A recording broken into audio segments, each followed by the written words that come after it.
સરીગામ દક્ષિણી ફળિયામાં શ્રી ગણેશ હોલના પહેલા માળનું લોકાર્પણ કરવામાં આવ્યું છે। આ સાથે નવા કામોનું ખાતમુહૂર્ત પણ કરાયું છે। ઉમરગામ તાલુકાના સરીગામના દક્ષિણી ફળિયામાં આવેલ શ્રી ગણેશ હોલમાં લાંબા સમયથી વિવિધ સામાજિક અને ધાર્મિક કાર્યક્રમો યોજાતા આવ્યા છે, પરંતુ હોલ નાનો હોવાના કારણે સ્થાનિક લોકોને મુશ્કેલીઓનો સામનો કરવો પડતો હતો। આ સમસ્યાને ધ્યાનમાં રાખી સરીગામ ગ્રામ પંચાયત દ્વારા ₹10 લાખના ખર્ચે હોલનો પહેલો માળ તૈયાર કરવામાં આવ્યો છે। આ પ્રસંગે મોટી સંખ્યામાં સ્થાનિક લોકો ઉપસ્થિત રહ્યા હતા અને ગ્રામ પંચાયતનો આ કામગીરી બદલ આભાર વ્યક્ત કર્યો હતો।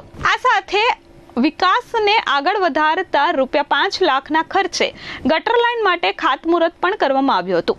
આ હોલ માટે મહાદેવ સાવલે પરિવાર દ્વારા જગ્યા દાન આપવામાં આવી હતી, જે ખૂબ જ પ્રશંસનીય પગલું હતું। કાર્યક્રમમાં સરીગામ ગ્રામ પંચાયતના સરપંચ સહદેવ વઘાત, ઉપસરપંચ સંજય બારડા, તાલુકા પંચાયત સભ્ય અરવિંદ બોબા, યુવા શક્તિ ચેરિટેબલ ટ્રસ્ટના ચેરમેન રાકેશ રાય તેમજ શ્રી ગણેશ યુવક મંડળના પ્રમુખ અનિકેત આરેકર ઉપસ્થિત રહ્યા હતા।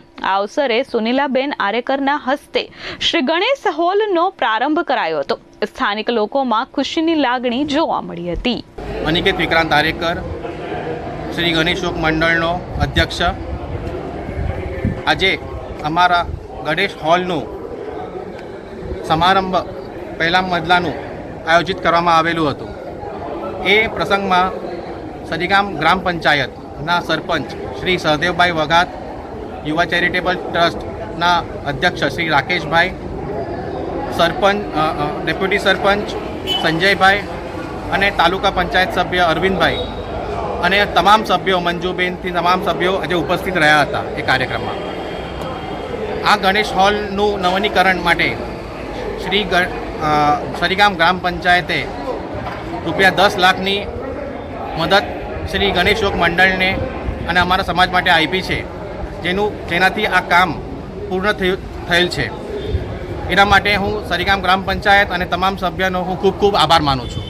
આપણું પ્રીકાસ્ટ, આપણું જે ગટર લાઇન આજે ઘણા સમયથી અધૂરી હતી, બાકી હતું કામ, તો એનું બી આજે ખાતમુહૂર્ત કરવામાં આવેલું છે અને ગ્રામ પંચાયતને મેં હું વિનંતી કરું છું કે આ કામ જલ્દથી જલ્દ પૂર્ણ કરવામાં આવે, જેનાથી આ પાણીની સમસ્યા અમારા આગળ રહેશે નહીં અને ગણેશ હોલનું